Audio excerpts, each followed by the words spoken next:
And real quick is how he's going to look to take off as he's got the bricks in sight. And there goes Hertel, and we're underway in tonight's A feature of the Indy 250. Hertel's got it good going into turn one. A little bit wide through that turn was Jose Mercado, a little mini straightaway between turns 1 and 2.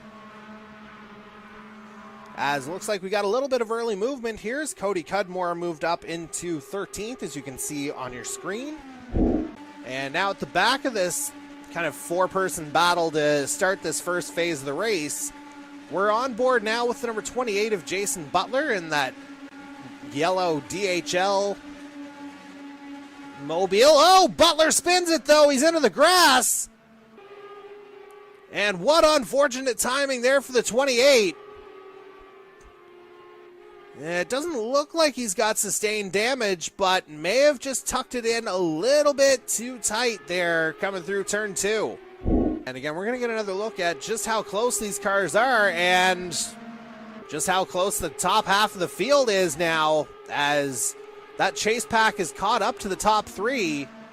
Cudmore, Gibson, and Marini right there in the mix now as well. 1.1 seconds separating first from 6th.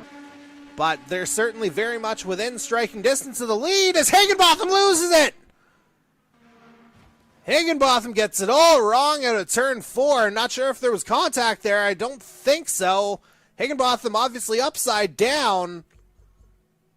And unfortunately, this isn't Stranger Things, and Stranger Things have in fact happened. But I would have to think that's the end of Ty Higginbotham's race, to say the very least. And speaking of moving forward, a couple of guys moving into pit lane here are Andy Hertel and Dan Cudmore, first and third respectively. As now Ryan Gibson will inherit the lead. So it looks like it'll be Dan Cudmore who actually comes out as the race leader. Kind of the net leader, so to speak. Again, top 3 all in pit lane. But you'd have to think it's fairly academic that the number 2 will get around before those 3 get out. And again, we're down to 11 runners here now. Chad Hyder was the first retirement of tonight's race. Ty Higginbotham, we were on board with him when he went kind of head over heels, so to speak. Or the racing equivalent, I do suppose. Anyway, his race ended, and then Michael Wolford pulled the plug on tonight's race here as well. So we're down to 11 now in our A feature. As Dimitrov somehow able to hold on. Butler didn't, though. You see a piece of that front wing flying off of that number 28. And there you see the carnage in turn 4. And Jason Butler, there you see it. He's lost that front wing. And there goes the one remaining battle that we had on track. And Gibson, he's going to stay out. He's going to brave it here on 51. As we've now reached half distance officially in tonight's race. But again, you'd have to think Ryan Gibson will be coming in surely this time around. That fuel gauge now reads 0.5. So half a liter of fuel remaining. As he comes through on to turn 4. You'd have to think he's ducking in this time around, or else he's bouncing out of this race. And indeed, there he goes. Stretched it out as far as he possibly could. And now the 83 pits from the lead. But he's stopped on pit lane. Not 100% sure what's gone on there.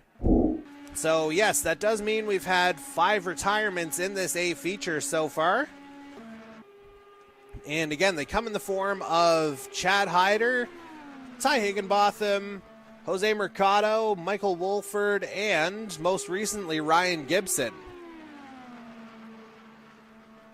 And again, it might have been just a fuel issue here. Ryan Gibson maybe just stretched it out a little bit too long on that second stint. May have just run out before he could get to pit lane. We saw something similar happened to Jared Ireland in the second qualifier last week.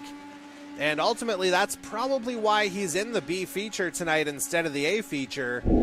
Meanwhile, everything's coming up deuces here for Dan Cudmore as he's about to begin lap 60.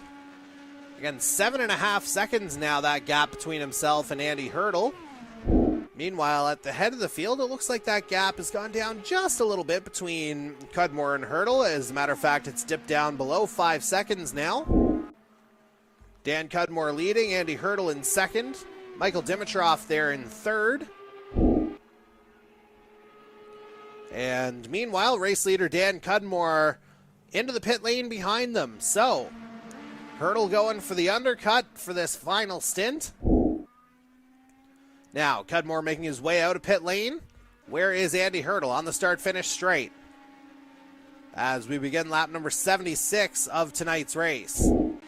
Just to try and get to the back of Dan Cudmore, but certainly the lap times are dictating that he's doing that well enough on his own, as that gap's down to 0.7 of a second here on lap 80. 0.4 of a second separating Cudmore and Hertel with one car in between. As they're onto the back straight of lap number 88 now. It'll be 12 to go at the line. As we'll bring it back to our race leader, Dan Cudmore. His Hertel, I think, is past snow now. Yes, he is, on the inside of turn 3. So that's a big move for Andy Hertel, as it's just clean air between him and Dan Cudmore now as they come out of 4 to begin lap 90. And we're going to come up on a little bit more lap traffic here now. And this, depending on how things go, this could make or break the race for either man here. There you see that number 2 so clearly on the back. Cudmore trying to get past Marini. Hertel getting past Marini on the outside into turn 3. Oh my gosh. They both lap him at the same time, one on either side of the car. That could have gotten really ugly really fast for either man. And there you see Hertel's immediately made up that gap. He's got the speed here. And now for Dan Cudmore, it's going to be 7 laps of defending. And it might not even last 7 meters. Here goes Hertel. And Andy Hertel at the start of lap 94. He's got the lead in tonight's Indy 250. And there you see the gap between these two drivers. Cudmore again right on the back of Hertel, but now Cudmore trying to go side by side. Hertel's going to have the inside line, 5 laps to go. Cudmore trying to go on the outside, snow pits. Where is the move going to happen if you're Dan Cudmore? You've led the majority of this race in that number 2. But now it's number 6 who's up at the top of the board, and they've got another lap car, and hey, it's a Cudmore sandwich, so to speak, or I guess the Cudmore would be the bread, but Cody gets out of the way. Andy Hertel holding on. Made that nice move at the start of lap 94 to reclaim that lead he held in the first stint of this race. Now we'll see if Dan Cudmore has got an answer in the next 3 laps. I think he may have actually touched the wall there, as I saw a little bit of dust fly up. Anyway, lap 98. And as he comes out of turn 4, Hertel's going to see the white flag this time around. And we are officially on the final lap of tonight's Indy 250. Hertel's still in the lead. Again, that gap up to about 0.6 of a second now. And I think it's going to have to take a mistake from Andy Hertel if Cudmore wants to grab the win. But looks like Andy Hertel may have timed this one just right, as he goes down the back straight for the last time into turn 3. Hertel, he's seeing it now. He's feeling it now through turn 4. Andy Hertel, he's coming through and will go right on board. Here he goes across the line, and he's going to win. Andy Hertel, he takes the Indy 250. Dan Cudmore finishes second. And that gap right around 0.6 of a second, I do believe, at the end. We'll get the official timing at the end of this race. Mike Marini comes home in third after that late pit stop from Marcus Snow, who finishes fourth. Justin Miller rounds out the top 5. Jason Butler will finish in 6th place. Cody Cudmore comes home in 7th, and the last of our runners will be Chris Matikansky in the number 11. And again, 6 retirements here in this A feature, but we certainly got our money's worth at the top of the board. As you see, the official gap, 0.8 of a second, Andy Hertel and Dan Cudmore